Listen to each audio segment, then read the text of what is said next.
Bill, good morning. Democrats are dogging DOGE. They are launching daily verbal broadsides against DOGE, President Trump, and Elon Musk. It's white-hot rhetoric from the left. They speak of the president and Musk in profane terms. I just want to correct what a couple of my colleagues said. They used that word in front of Donald Trump's name. What they meant to say, Donald Trump and Elon Musk. I don't swear in public very well, but we have to Trump. Liberals conduct regular demonstrations at federal agencies threatened by DOGE. Yesterday, congressional Democrats rallied on Capitol Hill with members of the union, which represents many federal employees. Don't expect the protest to stop anytime soon as Democrats intensify their language. This report tells us how to cut waste, cut red tape, streamline the bureaucracy, change procurement rules, change the personnel rules, and create a government that works better and costs less. By paying for these plans first with cuts in government waste and efficiency, second with cuts, not gimmicks, in government spending. We'll prove that we can spend the money we have in an appropriate way and stop wasting so much of it. But over the next several months, we will be looking at every other agency and program, asking the direct question, do we really need this agency? Do we really need this program? 20 years into a period in our history where most American wage earners are working longer work weeks for stagnant wages. It is outrageous for the government to have rules and regulations which take those people's money from them and spend it on things that cannot be justified. One of the commitments that I made to the American people was that we would do a better job here in Washington in rooting out wasteful spending. Ah, amazing. They sound like Donald Trump, except they never got the job done. First of all, I think she's, I won't go after her on Tom, please TV please do. Say what's on your mind. It's a holiday. Look, she's the dumbest congresswoman ever elected to Congress, and she proves that every day. And look, bottom line is, I can't believe any member of Congress, Republican, Democrat, Independent, would want to educate criminal illegal aliens who are in the country illegally, been convicted of a violent crime, and have been ordered removed by an immigration judge after due process at great taxpayer expense. You got a congressman or congresswoman that does not want ICE to do the job that Congress has mandated them to do and funds them to do. You say that you're looking at widespread fraud in the IRS data, and you mentioned yesterday, and you mentioned again here, illegal immigrants who are getting child tax credits. Are you looking for that information in the IRS data?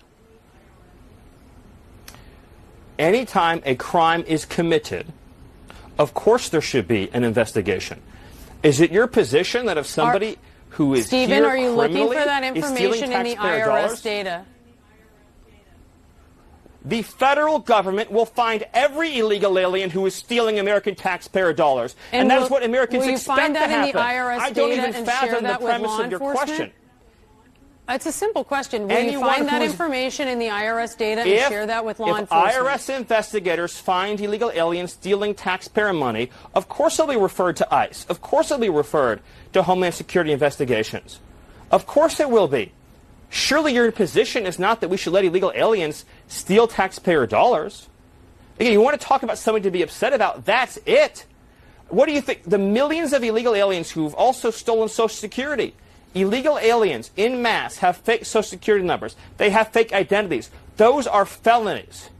Why should there be an entire class in this country that is immunized from criminal prosecution and arrest for committing felonies? Felony theft of taxpayer information, felony theft of Social Security, felony theft of identity. These are all crimes. And yes, they will be investigated. Yes, they will be prosecuted. And yes, illegal aliens will be deported. And you know what happens when those deportations occur? Just very quickly, is that Americans will get jobs, Americans will get benefits, Americans will get houses. Stephen, if they got a credit, a child tax credit, and they will be referred, you're saying, to ICE for that, and you would expect deported for that? Is that the position of the administration? If it is found that a crime has been committed, they'll be referred. If it justifies the prosecution, they'll be prosecuted. If it justifies the deportation, they will be deported. This will be based on existing IRS protocols and procedures for criminal investigation and fraud. All right, the difference is that no one is given immunity anymore. No one is given permission to break the law anymore. Because this is not a country, this is not a sovereign territory. If illegal aliens can freely steal billions, with a B, billions of taxpayer dollars.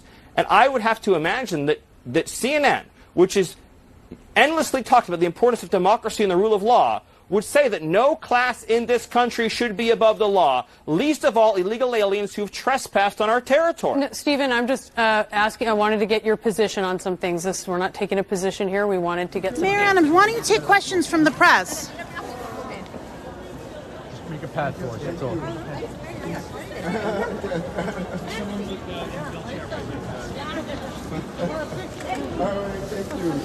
Why don't you take questions from the press? Y'all liars.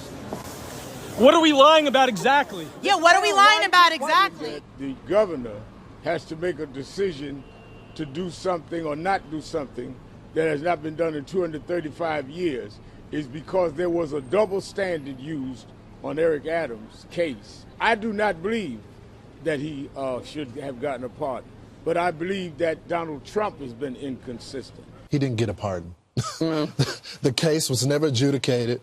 Charges were brought and they were dropped. Happens all the time. And if he wants to talk about double standard, I didn't hear him say anything about Hunter Biden, right? What about all the people that have gotten prosecuted and been put in jail because of gun charges, and the president of the United States let his son off the hook? The official made the decision to bar the AP reporter from the Oval Office and the diplomatic reception room last night. Well, first of all, let me just set the record straight. It is a privilege to cover this White House. It's a privilege to be the White House press secretary. And nobody has the right to go into the Oval Office and ask the President of the United States questions. That's an invitation that is given.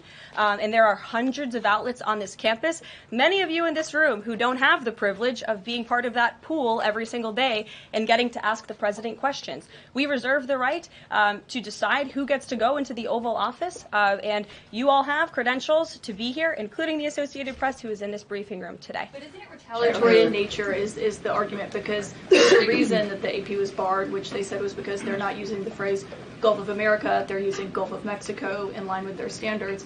And so the question here is this setting a precedent that this White House will retaliate against reporters who don't use the language that you guys believe reporters should use? And how does that align with the First Amendment commitment that you were just talking about? I was very upfront in my briefing on day one that if we feel that there are lies being pushed by outlets in this room, we are going to hold those lies accountable. And it is a fact that the body of water off the coast of Louisiana is called the Gulf of America. And I'm not sure why news outlets don't want to call it that, but that is what it is. The Secretary of Interior has made that the official designation in the geographical identification name server. And Apple has recognized that. Google has recognized that. Pretty much every other outlet in this room has recognized that body of water as the Gulf of America. And it's very important to this administration that we get that right, not just for people here at home, but also for the rest of the world. Every businessman, I know the good ones, the bad ones, the smart ones, the lucky ones. I know them.